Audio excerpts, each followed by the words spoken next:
All right, now I want to introduce you to a super awesome tool for getting real-time diagnostics and insights into your application. It's called Glimpse. So open up Package Manager console and install package glimpse.mvc5. And one more time, but this time glimpse.ef or Entity Framework 6. Okay, now run the application and navigate to glimpse.axd.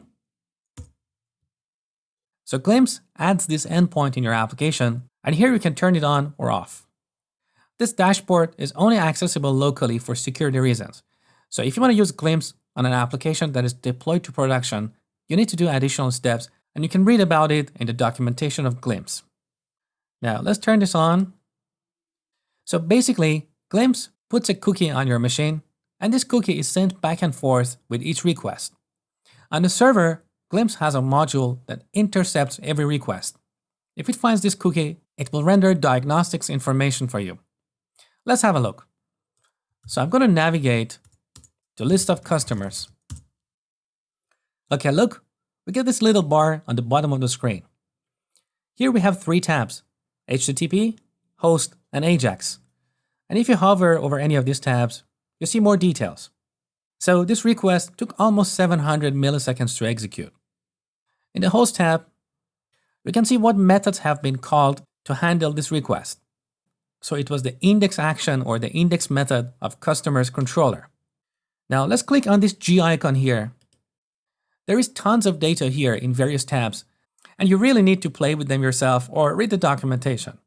But briefly, you can look at the items in the cache, you can look at the configuration settings used on the server, you can look at the HTTP request, MVC routes, and so on.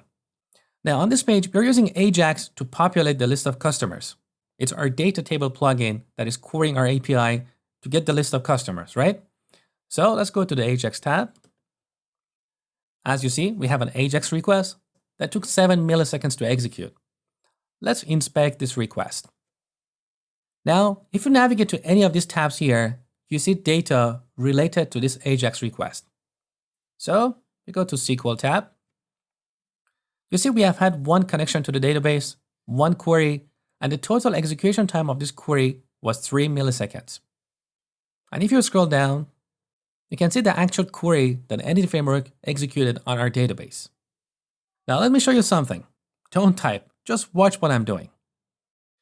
In the customer class, I'm going to make this membership type navigation property virtual. This is one of those bad practices that many tutorials, including Microsoft tutorials, teach you. With this, you get lazy loading, which is the opposite of eager loading. So instead of loading a bunch of objects together, objects are loaded only if our code touches one or more of the navigation properties of an object. Why is this bad? Because in web applications, you should know ahead of time what data you're going to return to the client. With lazy loading, you will have multiple round trips to the database, and this will have a significant impact on the performance of your application. So to demonstrate this, I'm going to go to the customer's controller. And in the index action, I'm going to get the list of customers here. And then put them in the view. This is just for demonstration, okay? So here I'm not using the include method, which is for eager loading. Now let's go to this view. I'm going to iterate over these customers and render them and their membership type in a bunch of list items. So for each var customer in model, render customer.name and customer.membership type.name.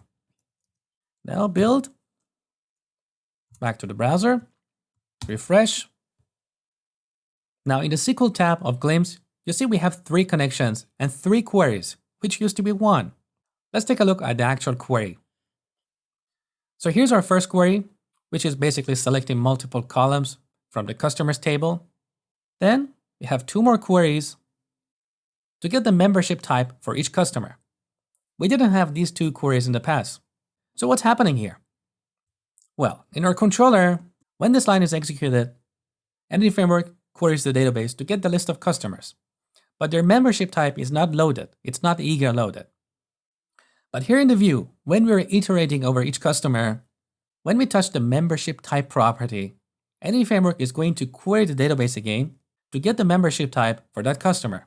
So it will open a new connection, execute the query, close the connection, and the same story repeats for each customer in the list. So if we have n customers in the database, we'll have one query to get the list of customers and n queries to get the membership type for each customer. Now, more accurately, this is the worst case scenario. So in reality, it could be less than n. But that aside, this is what we call n+1 issue. And that's one of the questions that sometimes comes up in job interviews. So the bottom line is you should avoid lazy loading in web applications at all times. Now back in the browser, with Glimpse, you can easily keep an eye on the queries running on your database by Entity Framework. So if you find a slow page on your website, first open up Glimpse, see what's happening under the hood. What queries are being run on the database? How many queries do we have? What is the execution time of these queries?